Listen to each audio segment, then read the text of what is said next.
누가복음 3장 15절에서 22절까지 말씀 저와 함께 교독하도록 하시겠습니다. 그리스도가 오시기를 간절히 고대하고 있던 백성들은 모두 마음속으로 요한이 혹시 그리스도가 아닐까 생각했습니다.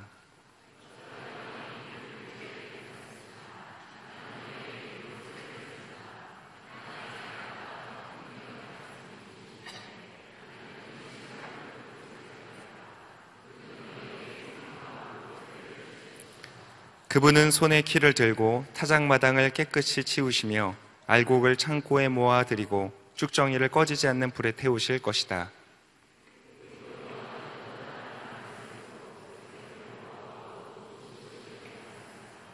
그런데 분봉왕 헤롯은 자기 동생의 아내 헤로디아에 관해 또 헤롯 자신이 저지른 악행에 관해 요한이 질책하자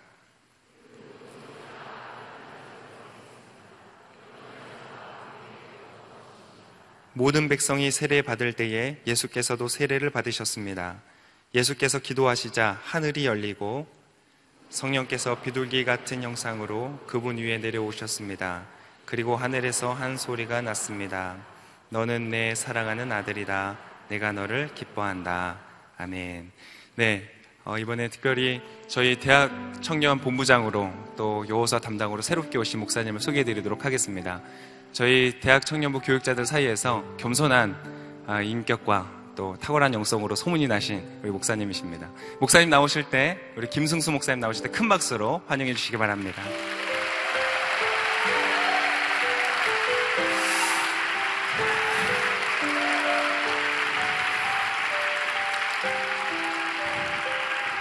할렐루야. 이 자리에 임하신 하나님께 감사와 찬양의 박수 올려드리겠습니다. 주님을 찬양합니다. 네. 주님을 예배합니다. 네. 여러분 감사합니다. 이렇게 따뜻하게 환영해 주셔서 너무 고맙습니다. 제가 혹시 여호사 출신이라는 거 알고 계신가요? 할렐루야. 제가 여호사 공동체 98년도 너무 까마득한 옛날 일이죠. 1998년도 5월에 새 가족이 왔었습니다. 그때 내가 과연 이 공동체에 적응할 수 있을까? 과연 나도 교회 생활할 수 있을까? 정말 그랬어요. 저는 교회 그 전에 등록을 안 했거든요. 이런 비밀을 이렇게 빨리 말씀을 드려야 되는데 젊은 날에 너무 고민과 방황이 길었어요. 내가 과연 나도 교회 등록할 수 있을까? 그게 98년 그 봄날에 이 여호사 공동체 새가족 1주차에 올 때였습니다. 놀랍죠? 근데 이곳에 담당 교육자로 오게 되었습니다. 하나님의 기적입니다. 놀라운 일입니다. 오늘 새가족 1주차 가운데 그런 분이 있을 줄 믿습니다. 할렐루야. 하나님께서 이루시는 일은 언제나 크고 놀랍습니다. 하나님께서는 우리의 인생을 내가 생각도 할 수 없었던 곳으로 인도하십니다. 저를 보고 저는 깨달았어요. 하나님이 약한 자를 들어 쓰시는구나. 여러분, 저는 정말 부족합니다. 할렐루야. 조금 부족해 보이죠? 머리숱이 약간 부족하지만 얼굴을 자세히 보시면 괜찮아요.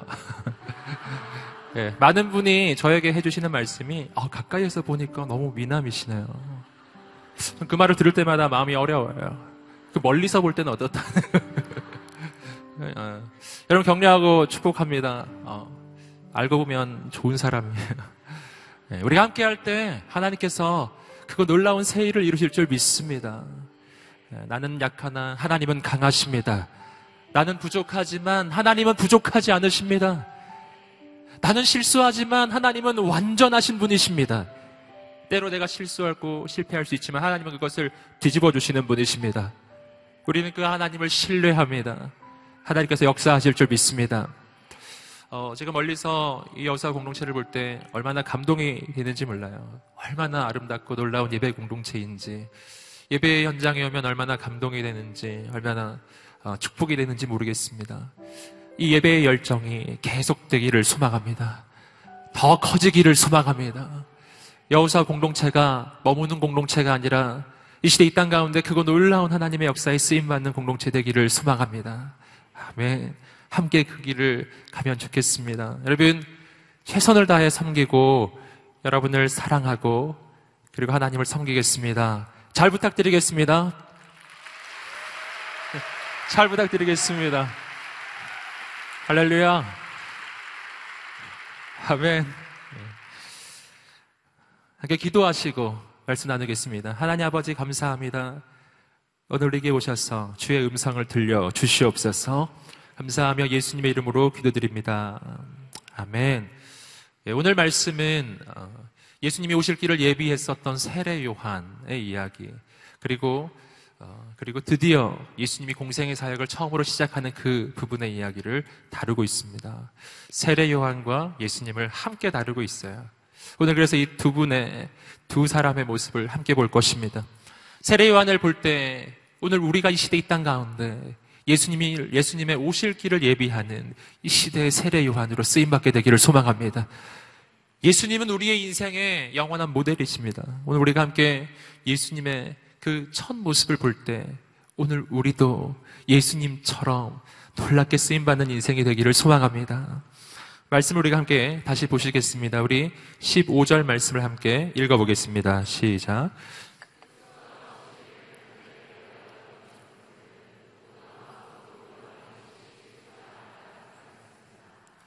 15절 말씀은 이렇게 시작하고 있습니다. 그리스도가 오시기를 간절히 고대하고 있던 백성들. 이것이 바로 예수님이 오시던 그때의 상황입니다. 많은 백성들이 예수님 오실 것을 기대하고 소망하고 있었습니다. 구약시대가 끝이 나고 400여 년의 그 신구약 중간기가 있었고요. 민족은 망해버렸고 나라는 망해버렸고 로마의 압제 아래에 있었던 이스라엘 백성들, 그들은 구약시대 때부터 그렇게 끊임없이 반복적으로 하나님이 약속해 주셨던 메시아, 그리스도, 기름 부음을 받은 자, 온 세상을 구원할 그 메시아가 오기만을 간절히 기다리고 있었습니다. 그리고 예수님이 오셨습니다. 여기서 우리는 왜 예수님이 이 시점에서 이 땅에 오셨었는지 그 까닭 한 가지를 발견할 수 있습니다. 그것은 하나님의 계획이기도 하지만 동시에 모든 백성들의 간절한 열망이었습니다. 뭘 알 수 있죠? 우리가 간절히 기대하고 소망하면, 간절히 바라면, 간절히 하나님께 간구하면 우리 주님은 우리에게 오시는 분이시라는 거예요. 그것이 내가 예상했던 때가 아닐 수도 있습니다. 내가 기도해서 바로 지금입니다. 지금이 혹시 아닐지도 몰라요. 그러나 하나님의 가장 완벽한 때에 주님은 오실 것입니다. 저는 여러분을 격려하고 축복합니다. 그러니 오늘 하나님 앞에서는 절대 실망하지 마시고, 절대 중간에 주저앉지 마시고 끝까지 하나님을 기대하고 소망하시기를 주님 이름으로 축복합니다. 주님은 반드시 오실 것입니다. 오늘 말씀이 그것을 이야기해 주고 있습니다. 백성들이 그렇게 간구하고 기대했던 메시아, 그가 이 땅에 오기를 간구했는데, 근데 그 메시아이신 그리스도이신 예수님이 이 땅에 오시기 전에 그 예수님이 오실 길을 예비했던 한 사람이 있습니다. 바로 세례 요한이에요. 예수님 오시기 전에 예수님 오실 길을 예비하기 위해 먼저 왔던 귀한 하나님의 사람 세례 요한. 그는 정말 영향력이 있었던 사람입니다. 얼마나 영향력이 있었냐면은 사복음서의 말씀에 그의 이야기가 다 나오는데, 마가복음 말씀을 읽어보시면은 세례 요한이 말씀을 선포할 때 온 예루살렘이 소동하며 모든 사람이 나와 그 세례 요한의 메시지를 들었고, 그리고 우리가 누가복음 말씀에서 보셨던 것처럼 수많은 사람들이 세례 요한에게 와서 세례 요한이 베풀었던 그 회개의 세례, 그 회개의 세례를 받고 회개하고 돌아오는 놀라운 역사가 있었습니다. 여러분, 사람들은 세례 요한을 보면서 깜짝 놀랐습니다. 저 사람은 정말 하나님의 사람이구나. 저 사람이 혹시 그리스도가 아닌가? 저 사람이 혹시 메시아가 아닐까? 너무나 큰 영향력이 있었던 세례 요한이었기 때문에 사람들은 그렇게 생각했습니다. 이 정도쯤 되면은 세례 요한은 사실 교만해질 법도 했습니다. 사람들이 그 정도로 자신을 따라오고 자신이 가는 곳곳마다 구름대처럼 사람들이 몰려들고 세례를 받는 그 놀라운 광경 앞에서 사람들이 당신이 혹시 그리스도가 아닙니까? 라고 말할 때 세례 요한의 마음에 이런 유혹이 있지 않았겠어요? 맞아, 내가 그리스도예요. 이렇게 말하고 싶었을지도 모릅니다. 그는 사실은 예수님 소개 안 하고요, 그냥 교주가 될 수도 있었어요. 세례 요한교. 그런 게 생겼을지도 몰라요. 그런데 놀랍게도 세례 요한은 그렇게 하지 않았다는 것입니다. 세례 요한은 그렇게 하지 않았어요. 모든 사람이 그를 인정해주고 높여주고 있을 때 세례 요한은 전혀 다른, 세상에 있는 사람들이 전혀 할 수 없는 그런 말을 합니다. 함께 우리 16절 말씀을 읽어보시겠습니다. 시작.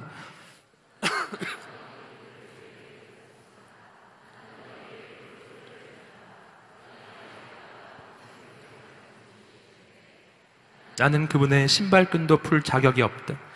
그분은 너희에게 성령과 불로 세례를 주실 것이다. 아멘. 뭐라고 이야기합니까? 여러분, 저는 그 사람이 아닙니다. 저는 그리스도가 아닙니다. 제 뒤에는 저보다 더 능력이 크신 분이 오실 것인데 나는 그분의 신발끈 풀 자격도 없습니다. 여기서 신발끈 풀다는 말은 무슨 말이냐면은 그 당시 이스라엘 사회, 광야 같은 그 땅 가운데서 흙먼지가 날리는 그곳에서 사람들은 샌날 같은 신발을 신고 다닙니다. 여러분, 그건 굉장히 더러워요. 흙먼지가 너무 많이 묻어서 발도 더럽고 신발도 더럽습니다. 그 신발을 만지면서 그 끈을 푸는 존재는 오직 한 존재밖에 없어요. 노예. 그러므로 지금 세례 요한이 하는 말은 이렇게 볼 수 있습니다. 세례 요한이 하는 말은 나는 내 뒤에 오실 예수님 그분의 노예가 될 자격조차 없습니다. 제가 아닙니다. 제가 아니라 제 다음에 오실 그분입니다. 이게 지금 세례 요한의 이야기예요. 여러분, 우리는 세례 요한의 모습 속에서 진짜 하나님의 사람의 모습을 발견합니다. 하나님의 사람은 어떤 사람인가? 하나님의 사람인 주위에 있는 사람으로 하여금 나를 보게 하는 사람이 아니라 예수님을 보게 하는 사람입니다. 함께 따라해 보겠습니다. 나를 보게 하는 사람이 아니라 예수님을 보게 하는 사람이 되라. 아멘. 여러분, 그런 인생이 되시기를 주님의 이름으로 축복합니다. 나 보지 말고 예수님 보라는 거예요. 여러분, 사람들이 나를 그렇게 알아줄 때, 그럴 때 그것을 즐기지 않고 하나님께 영광을 돌릴 줄 아는 사람, 세례 요한은 어떻게 이런 인생이 될 수 있을까요? 그 까닭은 세례 요한이 이런 사람이었기 때문입니다. 함께 다시 한번 따라해 보시겠습니다. 사람의 인정을 구하지 않고 하나님의 인정을 구하는 사람. 아멘. 여러분, 축복합니다. 사람의 인정을 구하는 사람이 되지 마시고 하나님의 인정을 구하는 사람이 되십시오. 우리가 그렇게 살아야 하는 이유가 있습니다. 그 이유는 그렇게 하는 것이 그리스도인으로서의 의무이기 때문만은 아닙니다.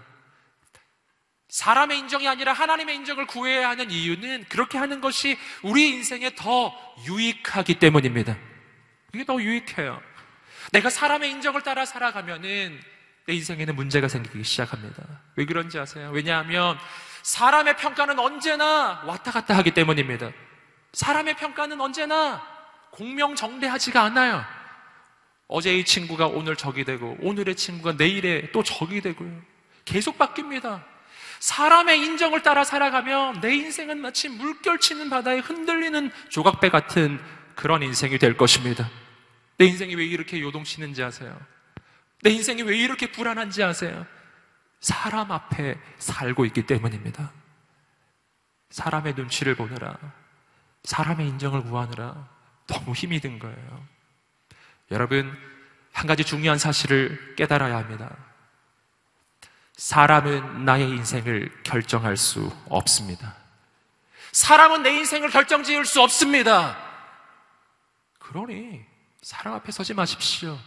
내 인생을 결정지으실 수 있으신 분은 사람이 아니라 하나님이십니다. 하나님 앞에 서십시오. 왜 내 인생 결정지을 수 없는 사람 앞에 서십니까? 온 우주 만물을 만드신 창조주 하나님 앞에 서십시오. 하나님의 인정을 구하세요. 그럴 때 오늘 우리의 인생이 평안해지기 시작할 것입니다. 평안해지기 시작할 것입니다. 사람들이 하는 말에 일희일비하지 않게 될 것입니다. 사람들이 인정해 준다고 해서 우쭐대지 않고, 사람들이 몰라준다고 해서 절망하지 않습니다. 왜냐하면 내 인생은 하나님이 알고 계시기 때문이에요. 하나님만 알고 계시면 괜찮은 것입니다. 오늘 하나님이 나를 알고 계시기에 나는 오늘도 그 하나님 앞에 서는 것입니다. 이것을 세례 요한이 알았던 거예요. 그래서 세례 요한은 이렇게 말할 수 있는 사람이었습니다. 함께 우리 요한복음 3장 30절의 말씀 함께 읽어보겠습니다. 시작. 아멘. 그는 흥하여야 하겠고 나는 쇠하여야 하리라. 세례 요한이 했던 굉장히 유명한 말이죠. 실제로 예수님께서 등장하신 이후에 세례 요한의 영향력은 급속하게 약화됩니다. 그 전에는 세례 요한을 따르는 사람들이 그렇게 많았는데, 그런데 예수님이 등장하신 그 이후에 많은 사람들이 예수님께로 자꾸만 가는 거예요. 요한복음 말씀을 보시면은 세례 요한 본인이 직접 자기 제자들을 예수님께 보내기도 합니다. 날이 갈수록 예수님은 영향력이 커져가고 세례 요한은 영향력이 줄어갑니다. 근데 그 상황 속에서 세례 요한이 힘들고 어려워했느냐? 그렇지 않았습니다. 힘들고 어려워하지 않았습니다. 세례 요한은 예수님이 흥해가고 자신이 쇠해가는 것, 그것을 보며 기뻐했던 사람입니다. 그는 흥하여야 하겠고 나는 쇠하여야 하리라. 주님의 이름이 높여진다면 나는 사람들이 알아주지 않아도, 인정해주지 않아도 나는 괜찮다는 거예요. 그건 중요하지 않아요. 여러분, 오늘 우리가 공동체를 섬길 때, 그리스도인으로 살아갈 때 이렇게 사시기를 주님으로 축복합니다.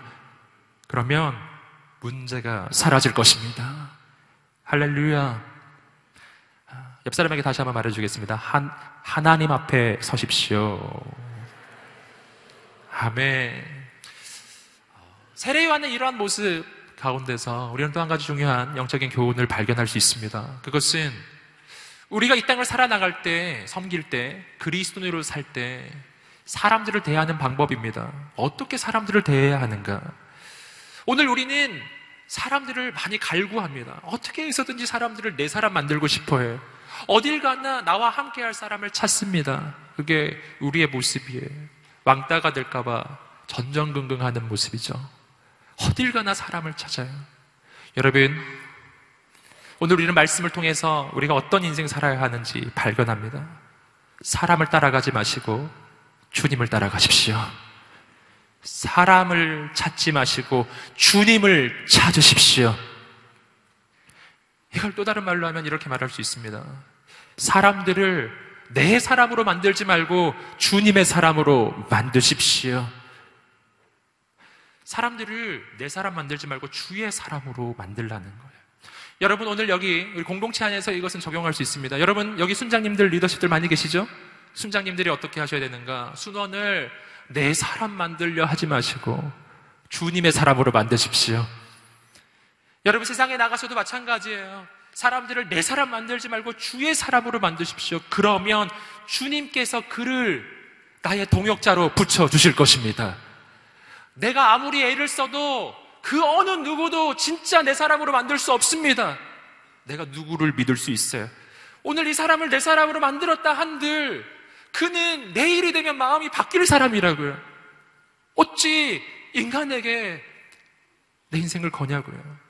여러분, 사람을 내 사람 만들지 말고 하나님의 사람으로 만드시면 하나님께서 그를 내 사람으로 붙여주시는 거예요. 이것은 오늘 우리가 연애할 때도 적용이 됩니다. 여기 커플들 많이 계신가요? 또 앞으로 커플이 되고 싶은 분도 많이 계시죠? 축복합니다. 이 남자를 내 남자 만들 생각하지 마시고 주님의 남자 만드십시오. 이 여자를 내 여자 만들 생각하지 마시고 주님의 여자로 만드십시오. 할렐루야. 예상대로 아멘을 안 하고 계셔요. 어떤 사람은 걱정을 해요. 목사님, 진짜 주님의 여자가 되면 어떡하죠? 여러분 걱정되신가요? 여러분 걱정하지 마십시오.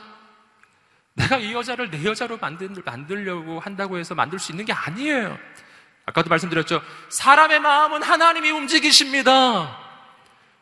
이 여자를 주님의 여자로 만드세요. 그럼 주님께서 그 여자를 나의 신부로 보내주실 것입니다. 할렐루야. 감동이 되시죠? 이 남자를 주님의 남자로 만드십시오. 그러면 하나님께서 그 남자를 영원히 내 남자로 세워주실 것입니다. 아멘. 여러분, 관계를 만드시는 분도 하나님이십니다. 그래서 아주 역설적이죠. 사람을 쫓아다니면 사람을 잃게 되고, 주님을 따라가면 사람이 따라올 것입니다. 모든 것에 적용이 되는 거예요. 돈을 따라가면 돈을 잃게 될 것입니다. 주님을 따라가십시오. 주께서 채우실 것입니다. 내가 무엇을 따라가야 하는지를 보아야 합니다. 주 안에서는 굉장히 역설적인 현상이 일어나는 거죠. 주님을 따라가면 주께서 채워주시는 놀라운 역사를 경험하게 됩니다. 세상이 알 수 없는 비밀이에요. 이 사람은 분명 포기한 것 같았는데 나중에 보면 채워져 있어요. 이 사람은 분명 모든 것을 포기했던 것 같은데 나중에 보면 하나님의 기적이 일어나고 있어요. 여러분, 뭘 가지고 사시겠습니까? 내 힘과 내 능력에 의지해서 사는 인생이 아니라 하나님의 능력과 기적으로 사는 인생이 되시기를 주님으로 축복합니다.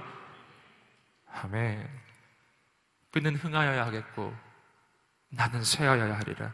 나의 고백이 되시기를 주님으로 축복합니다.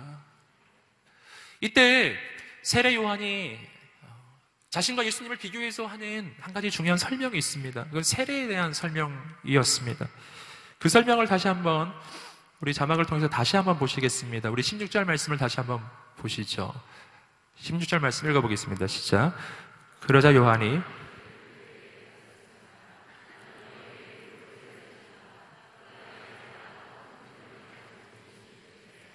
나는 그분의 신발끈도 풀 자격이 없다. 그분은 너희에게 성령과 불로 세례를 주실 것이다.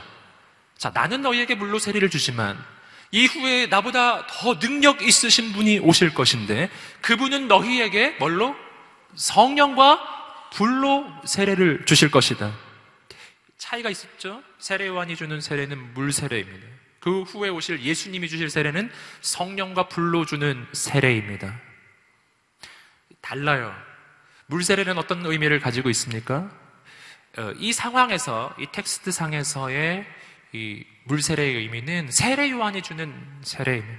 세례 요한이 주는 그 세례는 죄사함을 받게 하는 회개의 세례였습니다. 함께 따라해 보겠습니다. 회개의 세례. 회개의 세례였어요. 회개하라 천국에 가까웠느니라. 그러면서 세례를 주었죠. 회개의 세례. 회개란 뭐죠? 죄인이 죄 짓던 인생에서 하나님을 향해서 돌이키는 것을 의미해요. 방향 전환. 돌이키는 것입니다. 이걸 또 다른 말로 하면은 원상 회복이라고 할 수 있어요. 함께 따라해 보겠습니다. 원상 회복. 네. 원래의 상태로 돌아가는 거예요. 원상 회복. 그런데 오늘 말씀에서 세례 요한의 말을 잘 보시면 하나님의 계획은 오늘 우리의 인생이 원상 회복되는 것으로 끝나지 않는다는 것을 발견할 수 있습니다. 세례 요한의 세례는 원상 회복까지예요. 그 뒤에 세례 요한보다 능력 있으신 예수님이 오시는데 그 예수님은 성령과 불로 세례를 주시는 분이십니다. 그렇다면 성령과 불로 세례를 준다는 것은 무슨 말입니까? 성령과 불로 세례를 준다는 것은 성령 세례와 불 세례가 따로 있는 것을 의미하지 않습니다. 이것은 원어적으로는 하나의 전치사 안에 함께 들어있는 표현입니다. 성령과 불로 세례를 주는 거예요. 즉, 이것은 성령 세례의 또 다른 표현입니다. 성령 세례는 불 세례이고 불 세례는 곧 성령 세례인 것입니다. 우리는 잘 알고 있습니다. 여러분, 예수님은 정말 성령으로 세례를 주시는 분이세요. 예수님께서 부활하시고 승천하신 후에 제자들이 이 땅에 남아서 기도할 때 오순절 마가다락방에 성령님이 임하셨습니다. 예수님이 이 땅을 떠나가시면서 제자들에게 약속을 해 주셨어요. 사도행전 1장 8절의 말씀입니다. 사도행전 1장 8절의 말씀 함께 읽어보겠습니다. 시작. 오직 성령이 너희에게 임하시면 예루살렘과 온 유대와 사마리아와 땅끝까지 이르러 내 증인이 되리라 하시니라. 아멘. 오직 성령이 너희에게 임하시면 너희가 권능을 받게 되고 예루살렘과 온 유대와 사마리아와 땅끝까지 이르러 내 증인이 되리라. 주님의 약속입니다. 주님은 성령을 우리에게 보내주시는 분이세요. 근데 그 성령이 임하실 때 어떤 모습으로 나타났는가? 사도행전 2장의 말씀을 보시면은 성령이 임하실 때 그 이미지는 두 가지였어요. 불과 바람입니다. 오늘 말씀에서는 바로 성령이 가지고 있는 한 가지 이미지, 바로 불로 임하는 성령, 그것을 이야기해 주고 있는 거예요. 그렇다면 불로 임하는 성령, 이건 뭔가? 불로 임하는 성령은 뭐죠? 이것에 대해서 우리가 확인할 수 있는 성경의 본문이 또 하나 있습니다. 출애굽기 3장 2절의 말씀입니다. 출애굽기 3장 2절의 말씀 함께 읽어보겠습니다. 시작. 그곳에서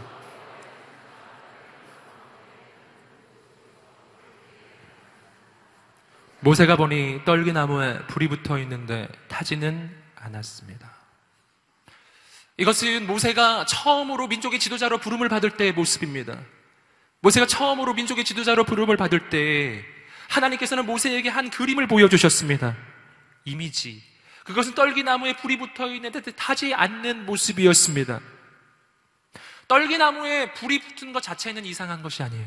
왜냐하면 그 떨기나무가 자라고 있는 광야는 굉장히 메마르고 뜨거운 곳이기 때문입니다. 자연 발화가 일어나요. 그래서 나무에 불 붙는 건 이상하지 않았습니다. 모세가 지나갑니다. 지나가는데 떨기나무에 불이 붙어 있어요. 이상한 일 아니었어요. 근데 이상했던 건 뭐냐면 그 불이 안 꺼진다는 것이었어요. 떨기나무는 메마른 마치 지푸라기와 같은 모습이에요. 그래서 거기 불이 붙을 수는 있지만 그 불은 오래 탈 수 없어요. 그런데 그 불이 꺼지지 않고 계속해서 타오르는 것입니다. 모세가 처음에는 이상하지 않았는데 지나가다가 보니까 정말 이상한 걸. 저 불이 꺼지지 않아요. 자세히 보니까 그 불은 떨기나무가 타는 불이 아니었어요. 불은 붙어 있는데 떨기나무는 그대로인 것이었습니다. 그 불은 떨기나무에서 나오는 불이 아니라, 떨기나무를 태우는 불이 아니라 그 불은 하늘에서 내려오는 불이었습니다. 그래서 그 불은 꺼지지 않는 거예요.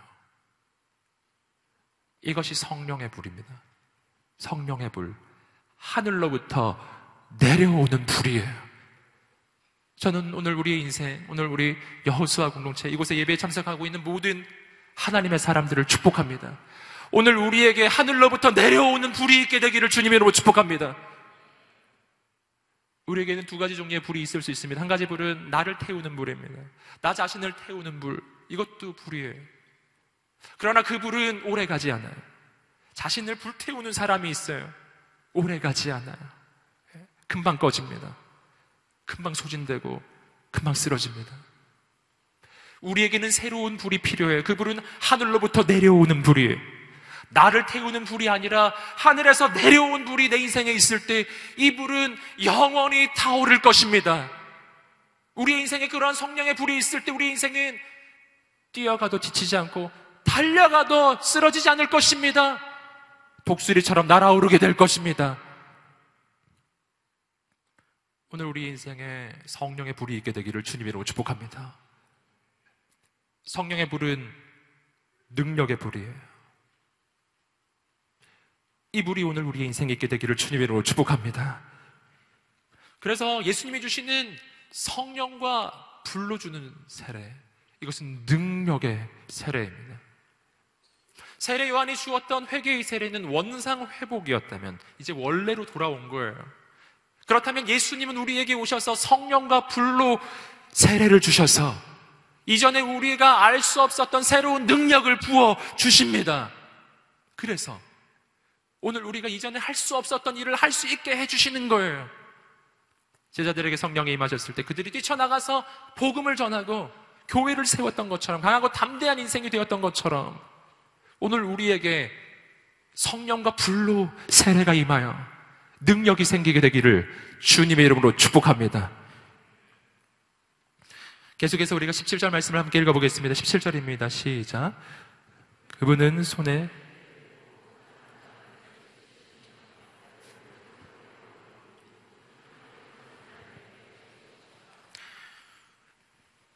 시간의 흐름을 우리가 좀 볼 수 있습니다. 16절 말씀에서 우리는 요한의 세례와 그 다음 예수 그리스도를 통해서 나타나는 사역, 성령과 불로 세례가 임하는 성령의 역사를 함께 보았습니다. 17절 말씀은 그 다음에, 그 이후에 역사의 마지막에 예수께서 온 세상을 심판하는 심판의 주로서 이 땅에 다시 오는 모습을 보여주는 것입니다. 여러분, 기독교의 역사관은 시작과 끝이 있는 역사관입니다. 나는 알파와 오메가라. 시작이 있으면 끝이 있어요. 창세기가 있으면 요한계시록이 있습니다. 끝이 있습니다. 근데 그 끝날에 대해서 오늘 말씀이 이야기해 주는 것은 뭐냐면, 끝날에 알곡과 쭉정이가 갈라질 것이다. 이것이 성경의 말이에요. 알곡과 쭉정이가 갈라질 것이다. 알곡은 뭡니까? 열매가 있는 것이고요. 쭉정이는 뭐죠? 열매가 없는 거예요. 열매가 있으면 주인의 창고에 들어가게 될 것이다. 열매가 없으면 어떻게 된다고요? 타버릴 것이다. 이것이 지금 성경이 해주는 이야기입니다. 여러분, 우리가 이러한 말씀을 보면은 겁이 납니다. 두려움이 생겨요. 이런 말씀 보면 그렇지 않으세요? 혹시 내가 쭉정인가? 할렐루야. 내가 쭉정이 아닌가? 난 타버릴 것 같아.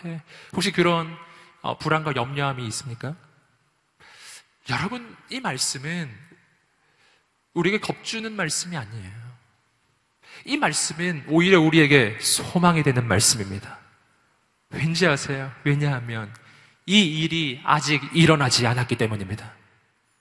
이 일은 아직 일어나지 않았어요. 이 일은 먼 미래에 역사의 마지막 순간에 모든 사람이 하나님의 심판대 앞에 서는 바로 그때를 보여주는 것입니다. 아직 그날이 되지 않았어요. 그날이 되지 않았는데 그날을 보여주는 이유가 뭐죠? 그 까닭은 넌 쭉정이니까 타버려, 이렇게 말하는 것이 아니에요. 오늘 이 말씀을 오늘 우리에게 보여주는 이유는 오늘 우리의 인생이 쭉정의 인생에서 알곡의 인생으로 돌아서라는 것입니다. 함께 외쳐보겠습니다. 돌아서라. 알곡의 인생으로. 아멘. 옆 사람에게 선포하겠습니다. 알곡의 인생으로 돌아서십시오.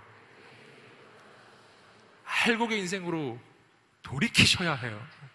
이것이 오늘 메시지입니다. 그러면 오늘 우리의 인생은 어떻게 쭉정의 인생에서 알곡의 인생으로 바뀔 수가 있는가? 마지막 날에 타버리지 않는 알곡의 인생, 어떻게 그럴 수 있죠? 성경을 보시면은 우리의 인생이 알곡의 인생, 열매 맺는 인생이 될 수 있는 그 방법을 보여주는 말씀이 있습니다. 요한복음 15장 5절입니다. 요한복음 15장 5절 함께 읽어보겠습니다. 시작. 나는 포도나무여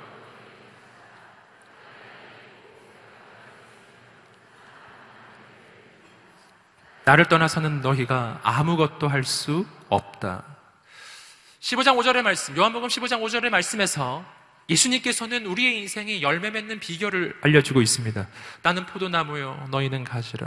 그가 내 안에, 내가 그 안에 있으면 사람이 열매를 많이 맺나니. 여러분, 우리는 가지이고 예수 그리스도가 줄기입니다. 가지의 열매가 맺어지는 방법은 굉장히 단순해요. 가지의 열매가 맺어지는 방법은 딱 한 가지의 방법뿐이에요. 가지가 줄기에 붙는 것입니다. 아주 단순하죠? 가지는 줄기에 붙으면 열매가 맺어집니다.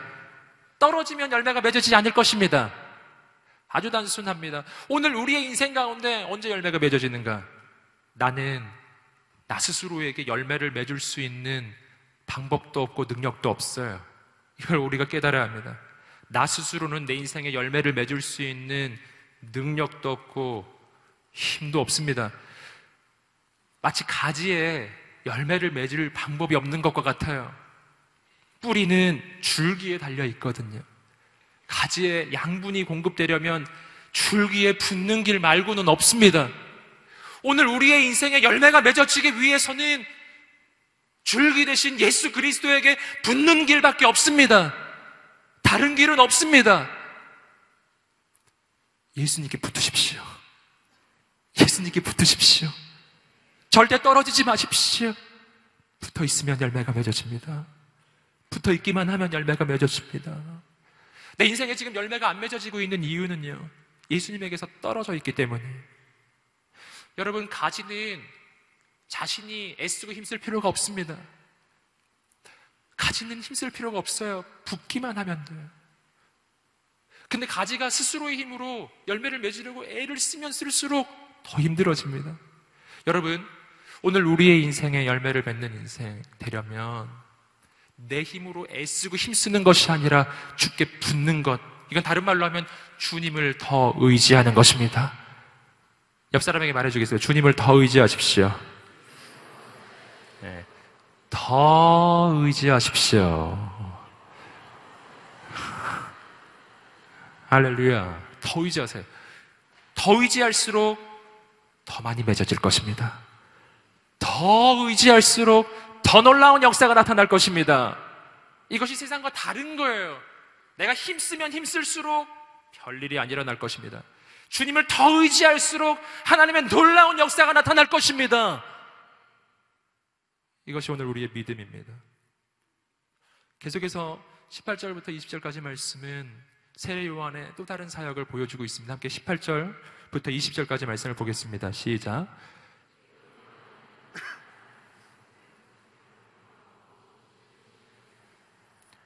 그런데 분봉왕 헤롯은 자기 동생의 아내 헤로디아에 관해 또 헤롯 자신이 저지른 악행에 관해 요한이 질책하자 그 모든 것에다 악을 한 가지 더 행했습니다. 요한을 잡아 감옥에 가두었던 것입니다. 자, 18절부터 20절까지 말씀에서 세례 요한이 했던 아주 중요한 하나님의 사람으로서의 사역이 나옵니다. 그것은 말씀을 전하는 사역이었습니다. 그 말씀을 전했는데 이 말씀에 대해서 오늘 본문의 말씀은 두 가지로 설명하고 있습니다. 세례 요한이 전했던 말씀은 첫 번째, 좋은 소식이었습니다. 좋은 소식. 함께 말해보겠습니다. 좋은 소식. 좋은 소식을 전했어요.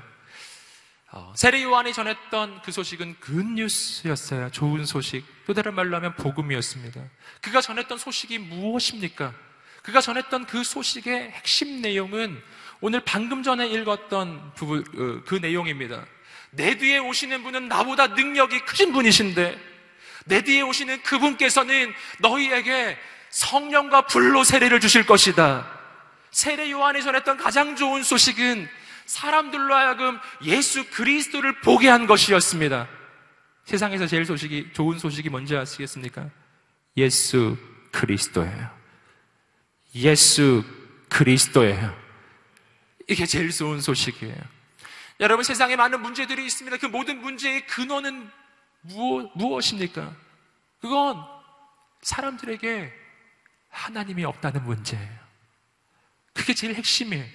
정치 문제, 경제 문제, 사회 문제, 문화 문제, 세상의 모든 부조리한 상황들, 이 모든 것의 가장 핵심은 그들이 하나님으로부터 떨어졌다는 것입니다. 그들에게 줄 수 있는 제일 좋은 소식은 우리가 그 하나님께 연결될 수 있는 길이 생겼다는 소식이에요. 하나님께 갈 수 있는 유일한 길, 내가 곧 길이요 진리요 생명이니 나로 말미암지 않고서는 아버지께로 올 자가 없느니라. 내가 곧 길이요, 아버지께로 가는 유일한 길, 예수 그리스도. 오늘 이 시대가 필요로 하는 가장 중요한 해답, 이 시대가 필요로 하는 가장 중요한 소식, 예수 그리스도입니다.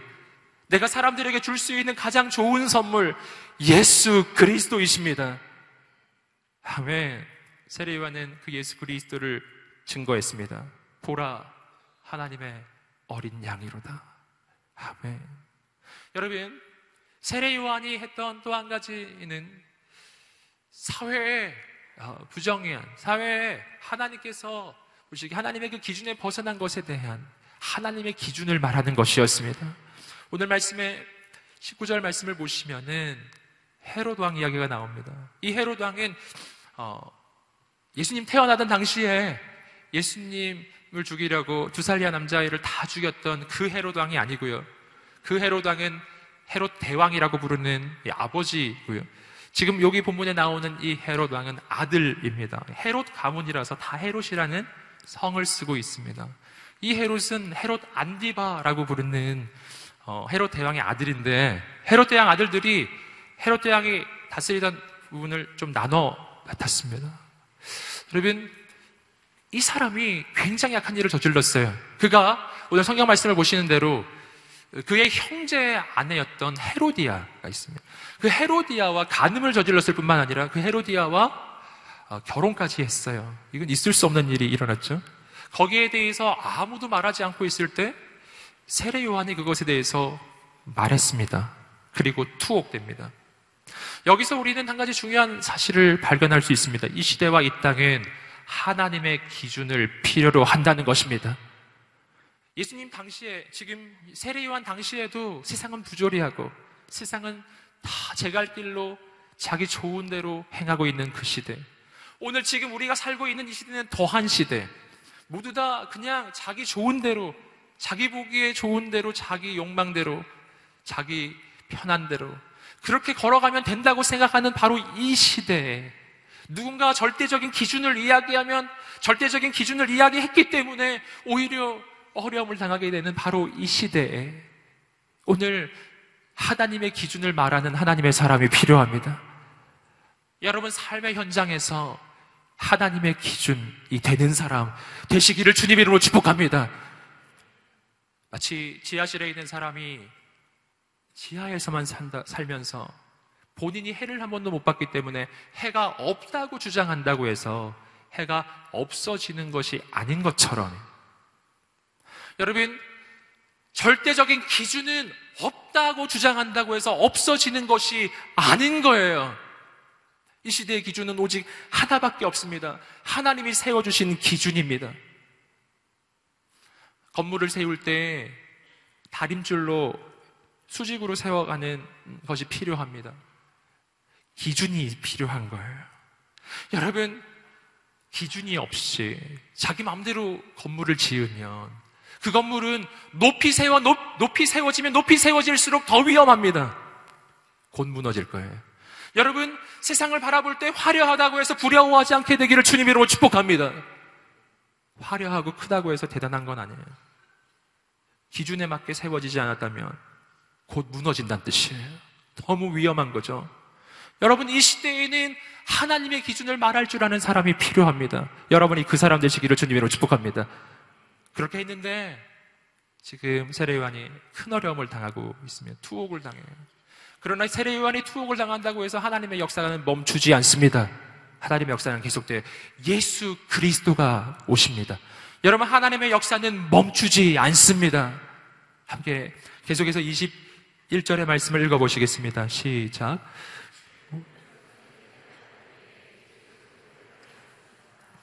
예수께서 기도하시자 하늘이 열리고, 22절도 읽어보시겠습니다. 시작. 성령께서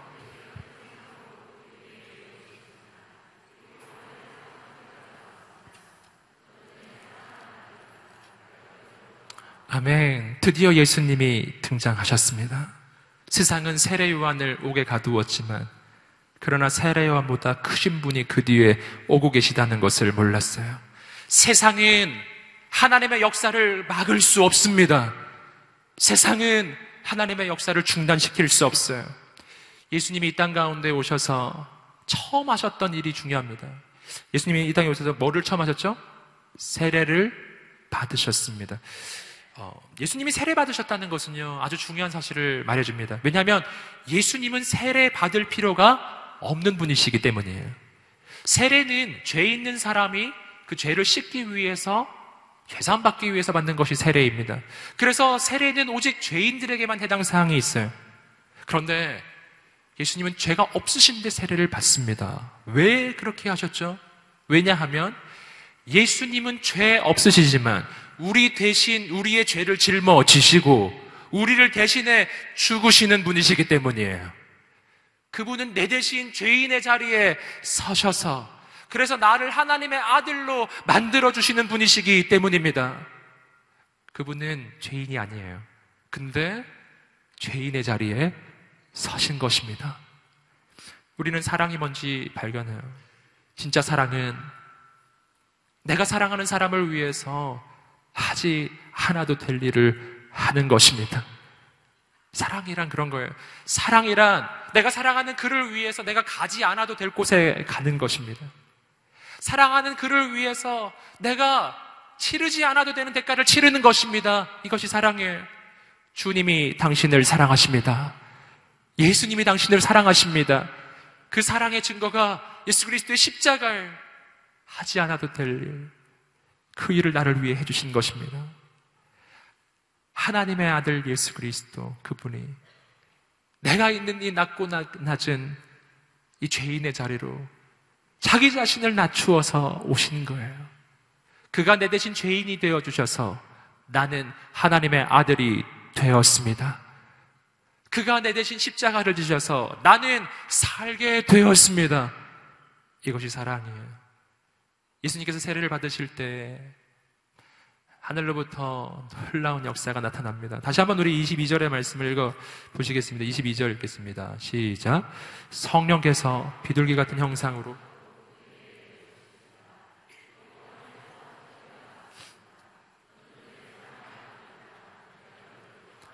아멘. 성령께서 비둘기 같은 형상으로 하늘 위에서 내려오십니다. 그리고 하늘에서 한 소리가 났습니다. 너는 내 사랑하는 아들이다. 내가 너를 기뻐한다. 너는 내 사랑하는 아들이다. 내가 너를 기뻐한다. 이것은 하나님 아버지께서 이제 공생의 사역을 시작하고 계시는 아들 예수님께 들려주시는 음성이었어요. 이 음성은 아들 예수님께만 들려주는 음성이 아니라 오늘 우리에게도 들려주는 음성입니다. 우리는 모두 다 예수 안에서 하나님의 아들이요 딸이 되었기 때문입니다. 하나님 아버지가 그 아들에게 들려준 이 음성이 너무 중요해요. 왜냐하면 예수님은 바로 이 음성을 그 마음에 새기고, 그리고 이 음성을 가지고 3년의 공생의 사역을 감당하셨기 때문입니다.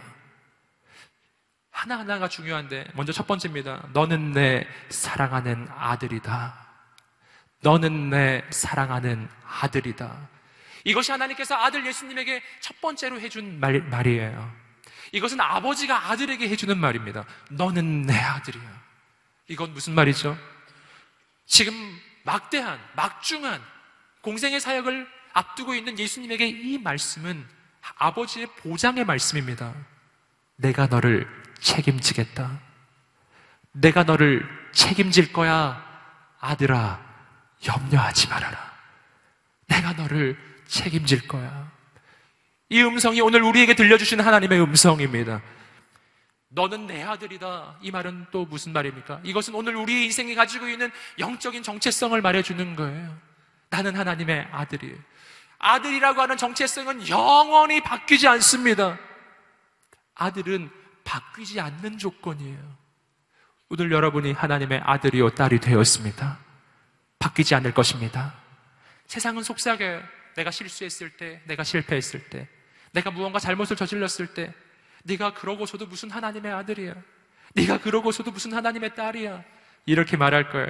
포기해. 이렇게 말할 것입니다. 그러나 오늘 우리가 깨달아야 합니다. 내가 하나님의 아들이요 딸이 되는 것은 내가 잘났기 때문도 아니고 내가 많은 조건을 가졌기 때문도 아니에요. 이것은 하나님이 나를 아들로 선택하셨기 때문입니다. 부족해도 아들이고 연약해도 아들이에요. 이 아들이라고는 사실은 바뀌지 않습니다. 여러분, 아들과 직원의 차이가 있습니다.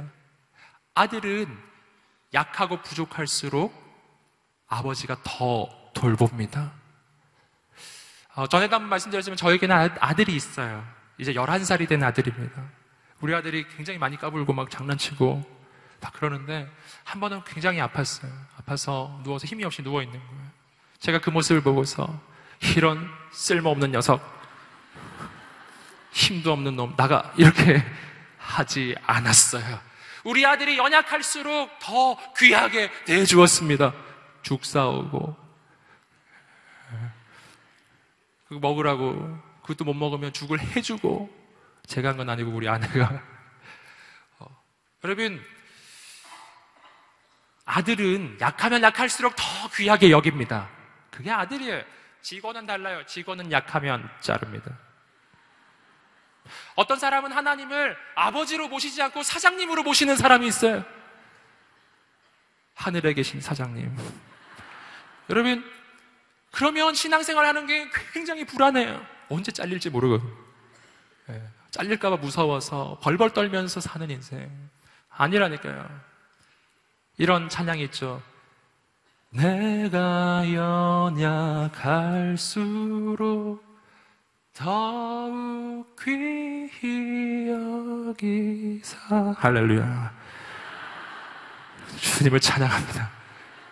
내가 연약할수록 내 인생을 더 귀하게 여겨주시는 아버지, 내게는 그 아버지가 있습니다. 용기를 내십시오. 소망을 품으십시오.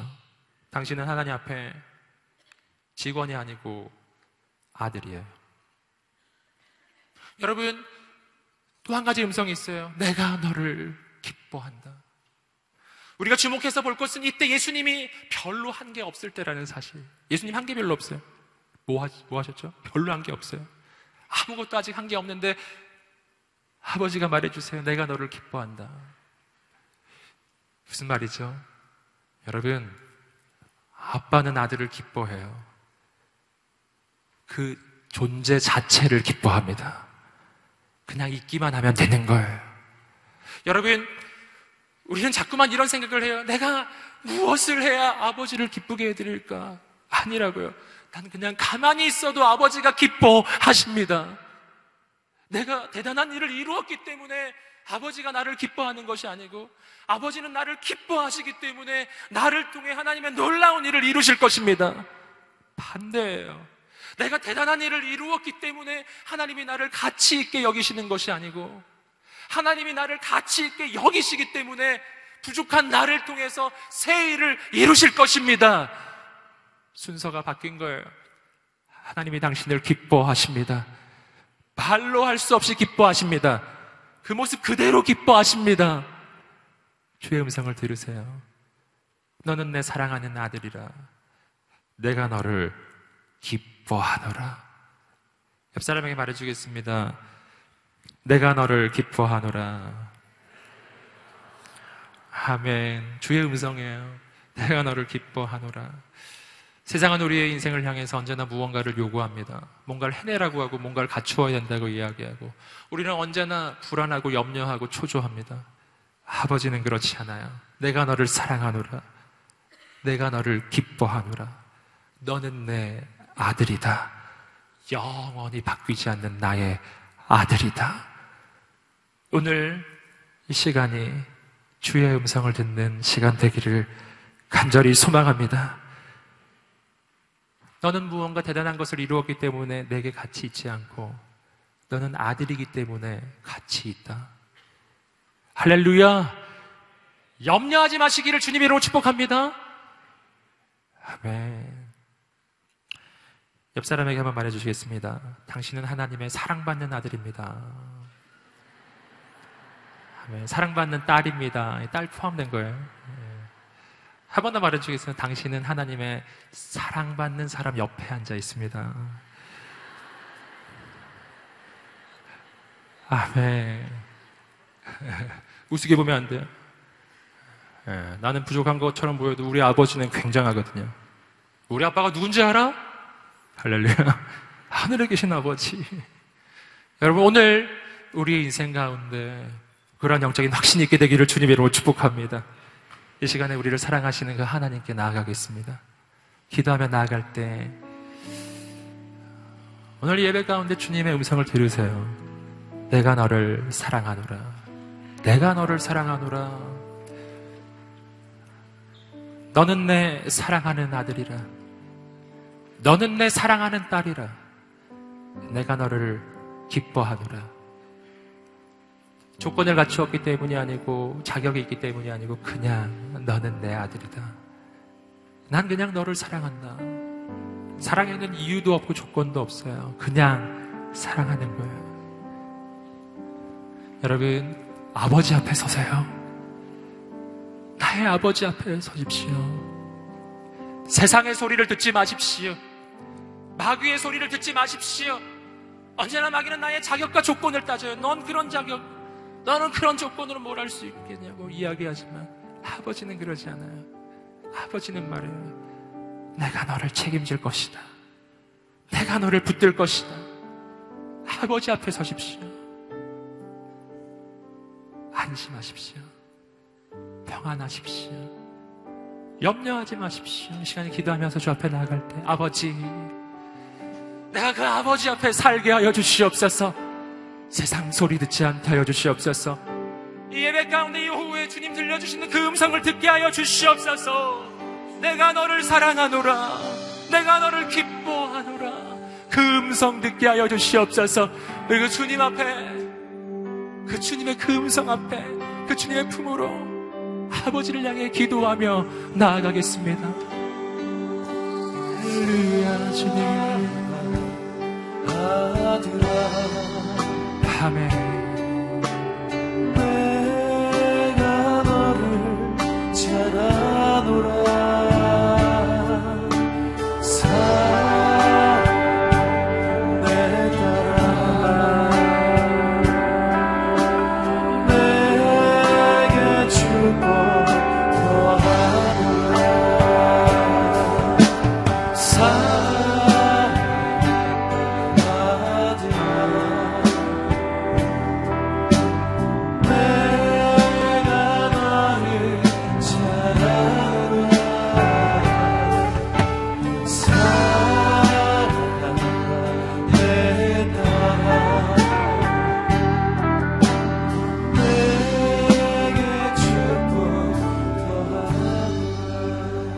사랑하는 아들아, 사랑하는 딸아, 두려워하지 말아라.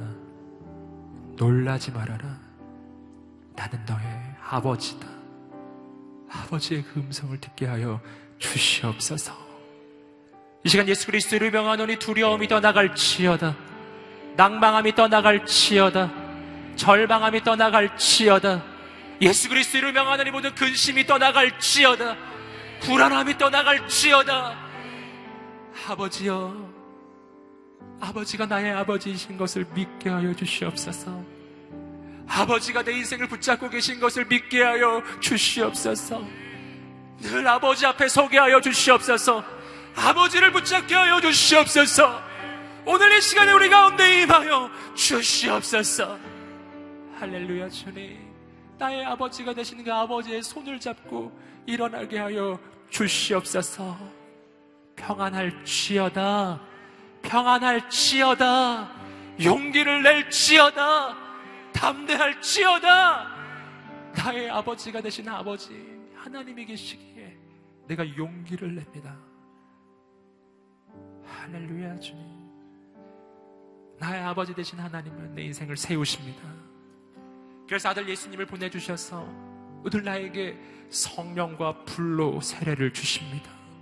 이 시간 한 번 더 기도하면서 주 앞에 나갈 때, 아버지, 주님, 우리에게 성령과 불로 세례를 베풀어 주시옵소서. 주의 영으로 이 시간에 임하여 주셔서 낭망에 있던 모든 인생 가운데 주의 불을, 주의 성령의 불을 부어 주시옵소서. 주의 능력을 부어 주시옵소서. 오늘 우리 인생이 깨어나게 하여 주시옵소서. 하나님의 뜻은 내 인생에 그냥 원상 회복이 아니라 깨어나는 것인 줄 믿나이다. 일어나게 하여 주시옵소서. 깨어나게 하여 주시옵소서. 모든 두려움을 떨쳐버리고 모든 절망함을 떨쳐버리고 이제는 일어나게 하여 주시옵소서. 오늘 성령의 불과 성령의 능력을 사모하는 사람들 자리에서 한번 일어나셔서 우리 하나님 앞에 두 손을 들고 주여 삼창 외치고 성령의 능력으로 임하여 달라고 기도하겠습니다. 주여, 주여, 주여. 할렐루야. 하나님 아버지, 하나님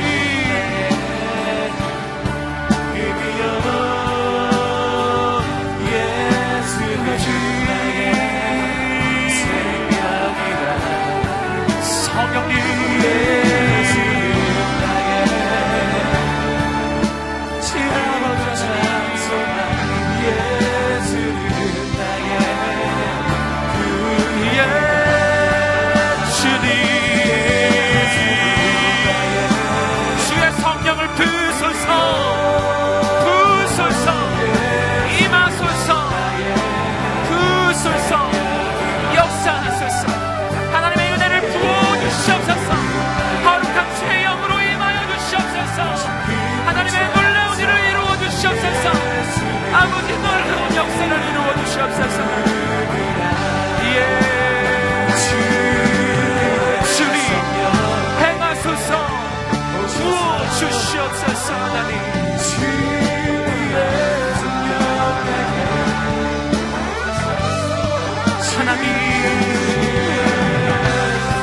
거룩한 주의 영으로 오시옵소서. 깨닫게 하사 주 예수만 바라보게 하시네. 주의 성령에게 주님 오셔서 드소서. 임하소서. 역사하소서. 행하소서. 주님 깨닫게 하사 주 예수만 바라보게 하시네. 아멘. 주의 성령 주님 오셔서 역사하소서. 주님 행하여 주시옵소서. 진리의 성령 나를 깨닫게 하사 주 예수만 바라보게 하시니. 진리의 성령, 진리의 성령 내게 오셔서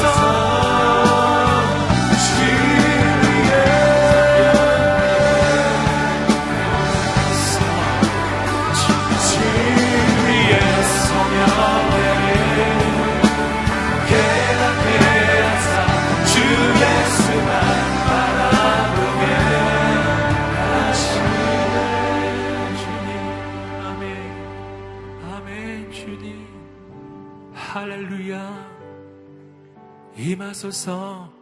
부어주시옵소서. 주님만 보게 하여 주시옵소서. 예수님만 보게 하여 주시옵소서. 나는 부족하나 하나님은 부족하지 않으십니다. 나는 연약하지만 나의 아버지는 강하십니다. 너는 내 아들이라. 너는 내 딸이라. 내가 너를 기뻐하노라. 그 모습 그대로, 그 연약한 모습 그대로 그냥 기뻐하노라. 오 아버지, 아버지가 있어서 소망이 됩니다. 아버지의 뜻을 이루는 인생이 되게 하시고, 오늘 우리의 인생을 통해서 이루어 가시는 아버지의 놀라운 역사를 보게 하여 주시옵소서. 보게 하여 주시옵소서. 주님 이루실 일을 기대하며 예수님의 이름으로 기도드립니다. 아멘.